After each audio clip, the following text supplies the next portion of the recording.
Hello, my name is Susan Kramer, and today I'm going to make a platter using two adjustable hexagonal molds. I've already made the slab, and while this is drying out a little bit, I'm going to put together the molds and then stack them on top of each other. This mold is pretty neat. It consists of all these separate parts, and the idea is to put them all together. I find that the easiest thing to do is to take this and unscrew them so that they're flush with the brass here before you start. So we want to do this to all of the pieces first. Once I have all of the end pieces screwed and flush here, I line everything up so that, see, each piece has a square end, I call it a square end, and an angled end. And I just line them up so that the square end is up against an angled end, square end, angle, square, angle, and so on, until I basically have everything set up. Now I have to put it all together. I'm going to go with 7 inches for each one because I don't have that big of a slab. And then after I'm done with this, and I screw in each piece to hold it. So in order to use 2 of these to stack them to make a deeper dish, what you end up doing is doing one smaller. This is at 6 inches, and then this other one, which is going to go on top, is at 7 inches, about an inch difference. And then what you end up doing, because there might be some overlap and you don't want a rough edge here, is that you unscrew these end pieces and just pull them a little bit out and in just to make some final adjustments. Okay, so I'm ready to put this together. I have my slab that I rolled out, and I have the 2 hexagonal molds that are stacked together, and what I did was, instead of putting something around the edges, I took some painter's tape and I filled in the cracks so that I won't get any pieces of clay that go through. I've also dusted the wooden frame with some cornstarch, and that's going to help it, as it dries, come away from the mold. So I'm going to turn it upside down like this.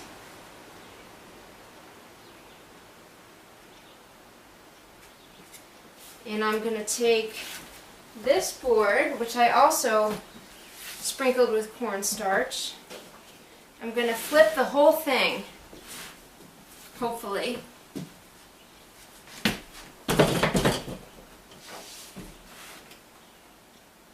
There we go. Now the fun starts. I've got to press this mold, this slab. I've got to gently get this slab all the way to the bottom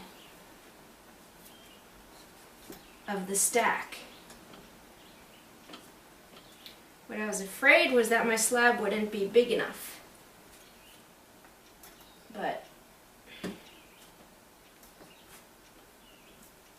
And I think for this you want a slab that's not too hard, because you are going to have to distort it quite a bit because of the deepness. And just slowly pressing it into the corners. This will work. If I have to, I'll just add a rim to it separately.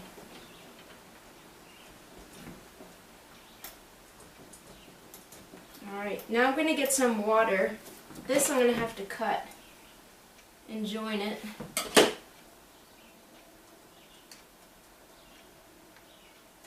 That'll be fine.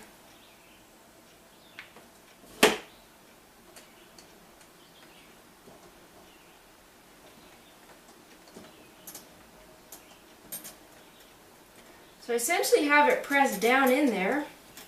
Now I'm going to get a sponge and really work it against the sides and into the corners so it's nice and crisp. Alright. So in using a sponge, I've gotten it down into the bottom. You just keep working it slowly, pressing down, trying to get into the corners too so it's sharp, or clean. The edges are clean.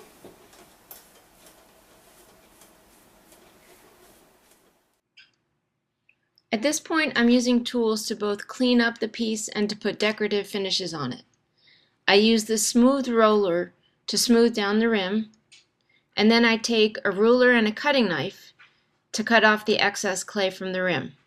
I'll line up the ruler with the mold, the edge of the mold, and cut the excess off. And once that's done, I'll take the stamp roller and carefully press that into the clay along the rim.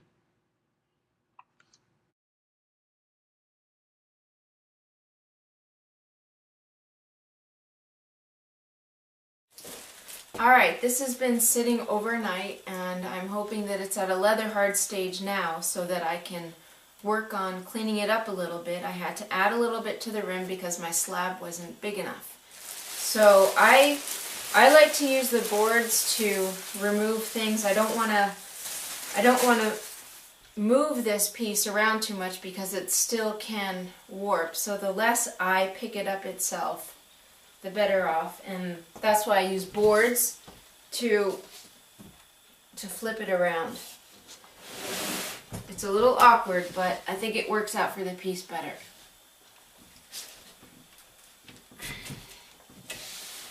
And with the cornstarch, it should break away from the mold fairly easily.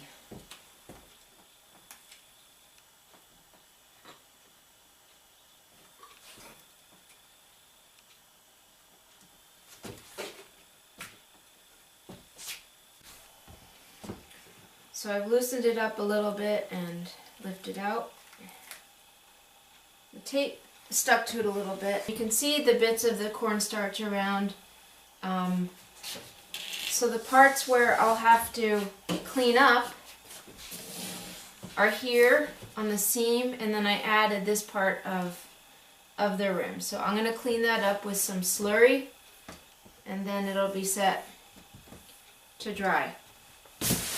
So I'll score this a little bit,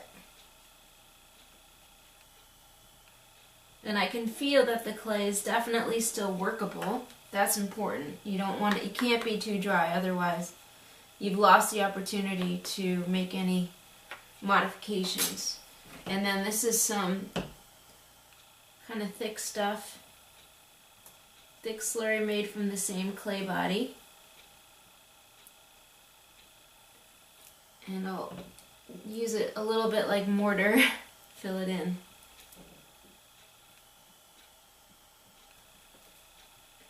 Sometimes you just use some real wet clay to fill this stuff in.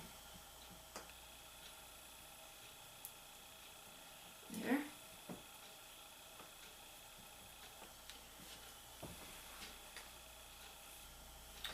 Now use a sponge, smooth it in.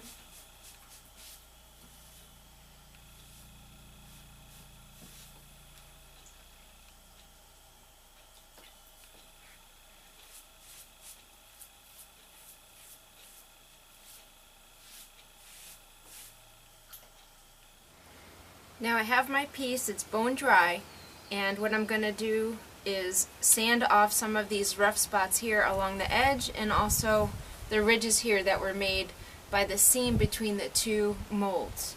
It's going to take a little bit of time. I've got to make sure that I have a face mask because it's going to be dusty, sandpaper, and a little brush to clean off the powdery clay.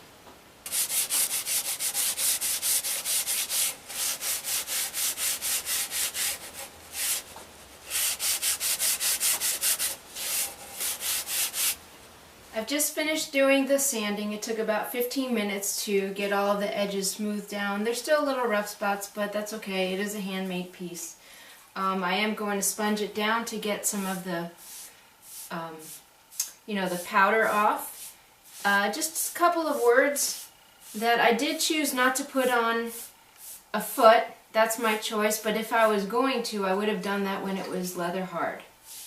And the piece took a couple of days to get dry enough for me to sand it, and that just meant sitting on the shelf for 2 days. The weather here has been quite dry and warm, so it's been okay.